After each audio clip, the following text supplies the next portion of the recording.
violence or no other kind of violence. Get away! I could be at work, at school, in my car, I can still get shot by the police, but I can get shot anywhere. So it is what it is.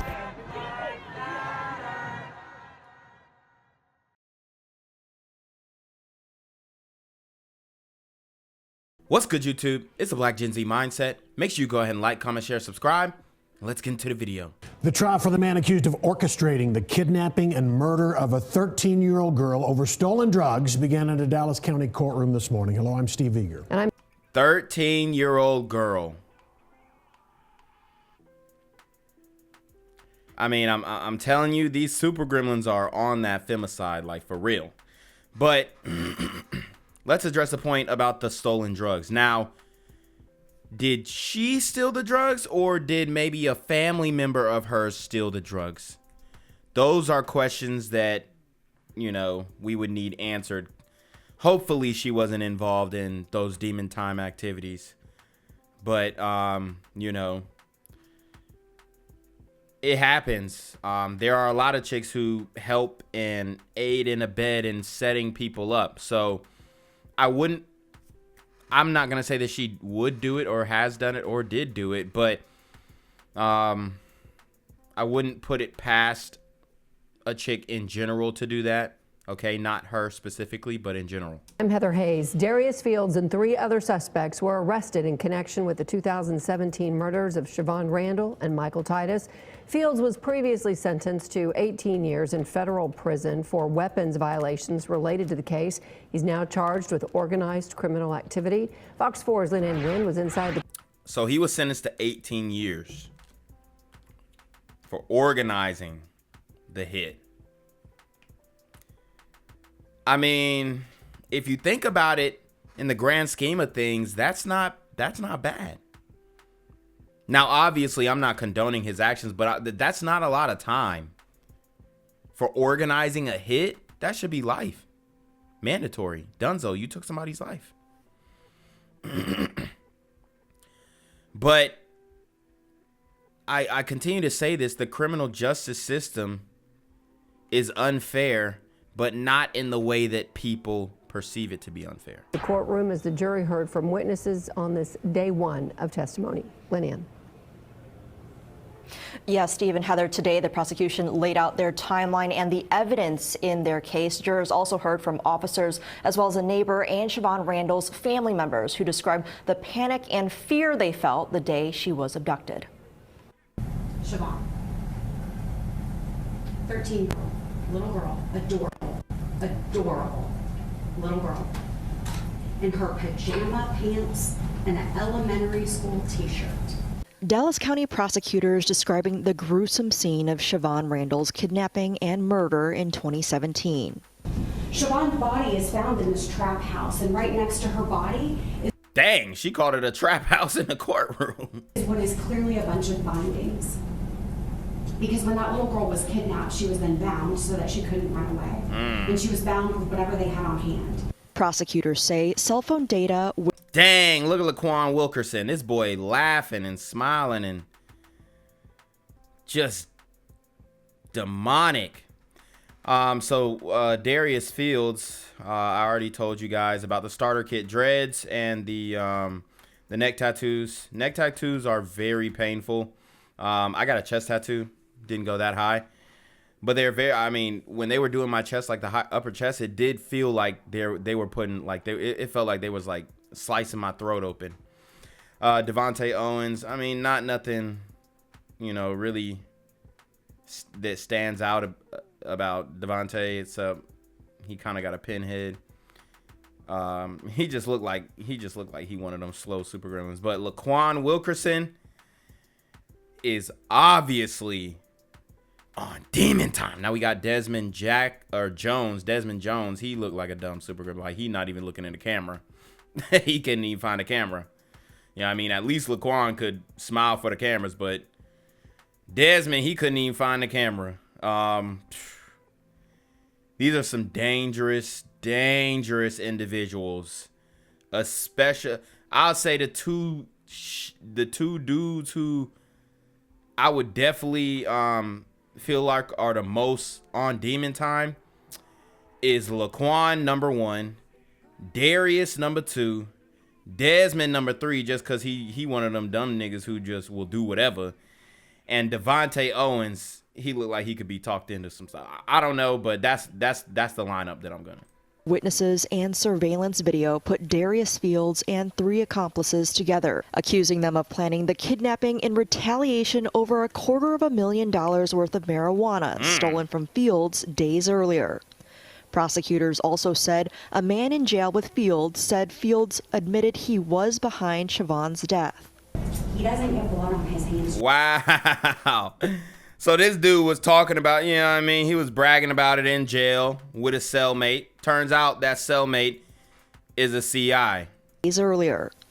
Prosecutors also said a man in jail with Fields said Fields admitted he was behind Shavon's death. He doesn't get blood on his hands directly. He calls the shots from afar, and all these other people are doing what he wants them to do. Court officials directed us to not show certain witnesses testifying in this case. Jurors heard from 2 of Shavon's relatives. One of them described the phone call from a man saying they had the young teen. And shout out to those witnesses, okay, to come and testify. But this is like, it reminds me of that you know, that situation in Paid in Full where they kidnapped dude, and I know it's like based on a true story. I'm not gonna really say the individuals who are involved because there's some real stuff going on, but it reminds me of that situation where they kidnapped the nephew and sent the finger back or whatnot and ended up killing the young boy. But this time it's a young girl, and it just hits harder. Specifically, were there any specific threats made as to what would happen to Shavon? Yes. And what was that? They would kill her. If what?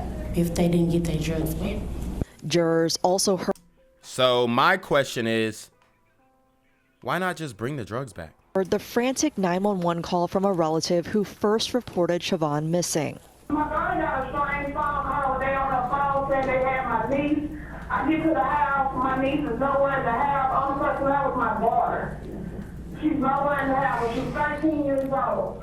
But Fields' attorneys say this evidence doesn't connect him to the crime, noting that nearly 5 years later, witnesses' memories may not be as reliable, and some of Shavon's family withheld information from police about the stolen drugs during the crucial hours after she was abducted. Wow. So the family don't want to go ahead and snitch all the way because they probably involved in some demon time activities too. So this dude might get off. We're not here to defend whether or not that 13-year-old child deserved to be abducted or killed. That's not what the case is about. What does that have to do with Darius Fields?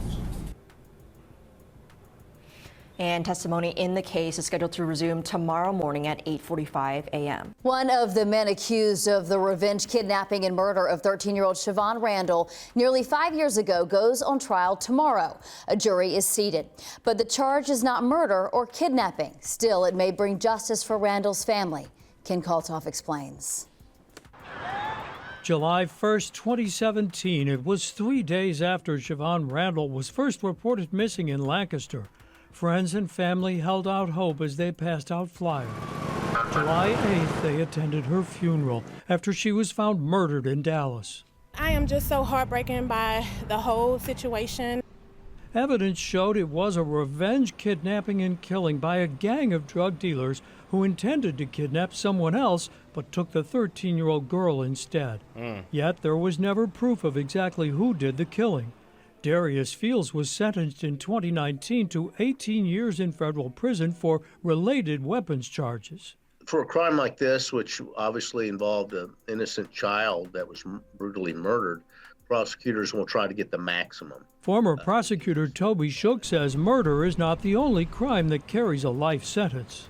And this engaging in organized crime offense allows them to go after him in the same with the same penalty range. Fields' past could boost the sentence, says former prosecutor Jaime Vasquez. His life, previous criminal activity, and everything that it comes part of his life and his criminal engagements in the past will be included to provide that sentence that will bring justice.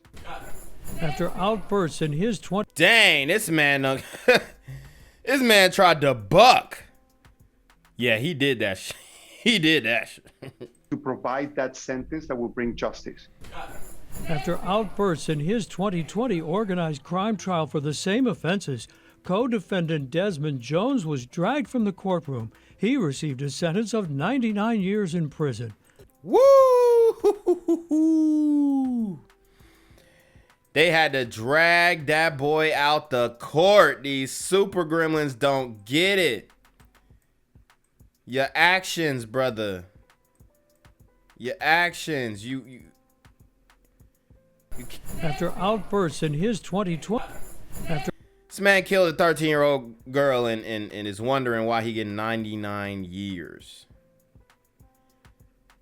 These super gremlins are on demon time. After outbursts in his 2020 organized crime trial for the same offenses, co-defendant Desmond Jones was dragged from the courtroom. He received a sentence of 99 years in prison. Look, that boy still got an attitude. Shavon Randle's mother, Shaquana Pursley, said she was ready for the next trial. Oh, it's going to be tough, but we're going to get it done just like we just got this one done. A long path of tragedy, not yet finished for the family and friends of Shavon Randle. In Dallas, Ken Kalthoff, NBC5. I'm here on the corner of MLK and Frederick Douglass, where a shooting just took place. And as you can see, it's a pretty rough area. So I'm basically risking my life reporting on this madness. So make sure you do me a favor and hit the subscribe button. Like the video, hell, share the video. And make sure you go ahead and leave a comment down in the comments section to continue the discussion on how we can find solutions to all this son violence in the streets. I'm Jenquavius Jackson, here live, reporting from Atlanta, Georgia, BGZM News 17. Prosecutors say Darius Fields was the architect behind the kidnapping and murder of 13-year-old Shavon Randle in 2017. His trial for engaging in organized criminal activity gets underway. Prosecutors told jurors Randle was kidnapped as retaliation for a drug robbery. Here's David Goins. Shavon Randle's kidnapping, the ensuing Amber Alert, and the discovery of her body in the summer of 2017 was a horrific sequence of events that prosecutors say multiple people played a role in creating. On Tuesday, Dallas County prosecutors told jurors one of them, Darius Fields, ordered the 13-year-old's kidnapping and murder, but they admit they don't know who actually pulled the trigger. Instead, Fields is charged with engaging in organized criminal activity. This is going to be a 1,000-piece puzzle. It started 2 days before Shavon's kidnapping when prosecutors told jurors that Shavon's cousin's boyfriend had robbed Fields of drugs and cash at a Lancaster motel. Wow. Wow. So it's all adding up, man. The boyfriend robbed the plug, and it's OV. It started 2 days before Shavon's kidnapping when prosecutors told jurors that Shavon's cousin's boyfriend had robbed Fields of drugs and cash at a Lancaster motel. Her cousin told jurors she received a ransom call from the kidnappers demanding the return of the drugs or Shavon would be killed. Prosecutors say a web of evidence, drugs, cars, guns, money, and cell phone records connects Fields to the organized crime charge. Dang, hold on. Did they say the cousin? I'm trying to get the relation. They said the cousin's boyfriend's girlfriend. What? Hold on. Prosecutors told jurors that Shavon's cousin's boyfriend had... The cousin's boyfriend.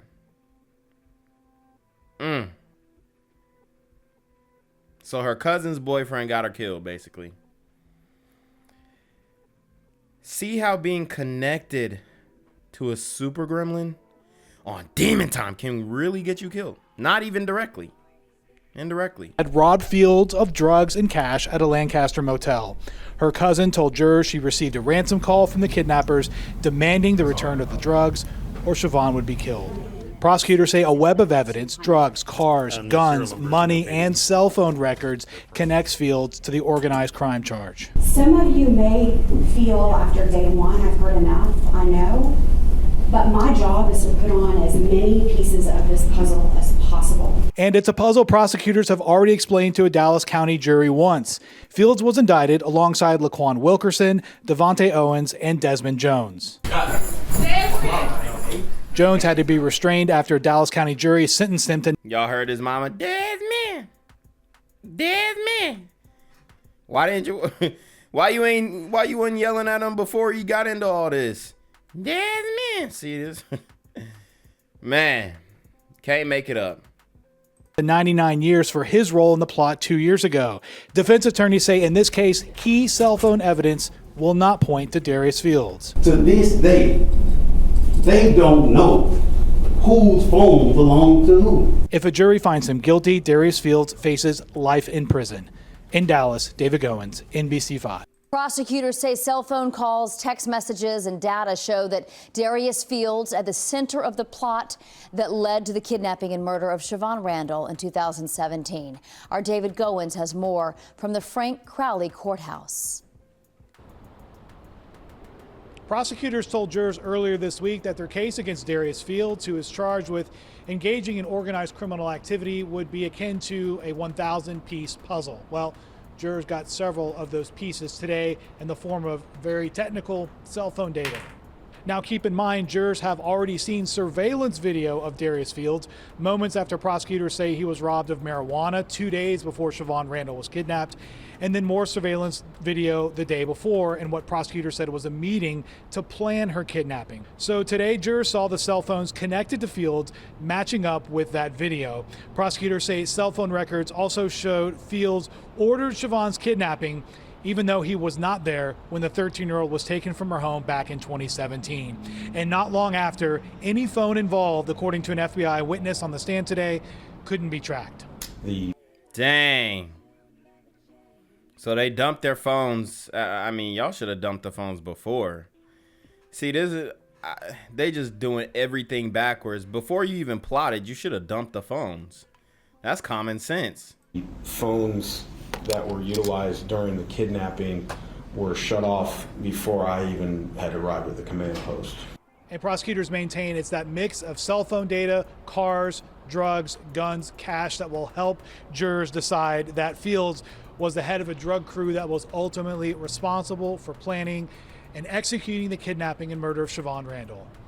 Testimony resumes on Friday. In Dallas, David Goins, NBC5. Jurors heard emotional testimony from the mother of a 13-year-old girl who was kidnapped and murdered. Prosecutors say Darius Fields ordered Shavon Randle's kidnapping in retaliation for stolen drugs the young victim had nothing to do with. Fields is on trial charged with organized criminal activity as it was related to the kidnapping and that led to an eventual murder. Fox 4's Lynn Ann Wynn was in court today and brings us the latest from there. Lynn Ann. Steve, Shavon's mother's testimony today was short but emotional, some family members having to leave the courtroom as she broke down in tears on the witness stand. I don't know. I didn't know what to do, y'all. I didn't. It was like, get there. We just got to get there. Shaquana Pursley in tears as she recounted the moment she found out her daughter, 13-year-old Shavon Randle, was missing. It was the summer of 2017. Pursley says her daughter was at her aunt's house in Lancaster. And I don't need to tell you guys, but it's gotten worse. I mean, this kind of stuff was happening in 2017. What's happening now is even more amped up. Okay? Where she usually stayed during the school year. She says she had 3 missed calls from Shavon that morning, but when she called back, it went straight to voicemail. Then Shavon's aunt called her with the news Shavon was gone. It was like my mind was just all over the place. I was trying to get a ride at that point. It was like, we gotta go. And where is the Shavon's cousin's boyfriend at to defend the family? You got him into this mess. Now where is he at? I was on my way to Lancaster. We had to do to find my baby. Police later found Shavon's body inside an abandoned drug house in Dallas. She had been shot multiple times. Jurors also heard from a jailhouse informant who was in custody with the defendant, Darius Fields, and described a conversation. That man got on the stand. He said, "I need less time." He took as Fields admitting to his involvement. Well, he said that he got robbed for the marijuana, that they knew who he was and they knew how he got down, and they didn't want to listen, so he had to do the little Gene Molina. Damn. It's like that. Desmond. Sheesh. Those were his words. That's what he said. And I keep telling you, these super gremlins don't care. Even when they behind a jail cell, they don't. There's no remorse behind that. This man just ordered the hit of a 13-year-old girl. Possibly did it himself, and he over here bragging about it, telling his cellmate. Is serving a 21-year sentence on drug charges and previously had his sentence reduced for cooperating with federal authorities. But prosecutors say he hasn't been promised anything for Monday's testimony. Defense attorneys noted it wasn't exactly clear what Fields said he did. Did he tell you he kidnapped her? Nah, he didn't tell me that. Did he tell you what he did to her? No, I mean... Molina also told jurors Fields seemed to be gloating about what he did and didn't appear to be worried. And my son was around the age of the little girl, so, you get to thinking, what if that was your kid, And the prosecution has rested their case. The defense will get a chance to present their case starting tomorrow morning. We're told Fields is not expected to testify in his defense. Gang violence and other kind of violence. Guess what? I could be at work, at school, in my car, and I can still get shot by the police. I can get shot anywhere. So it is what it is.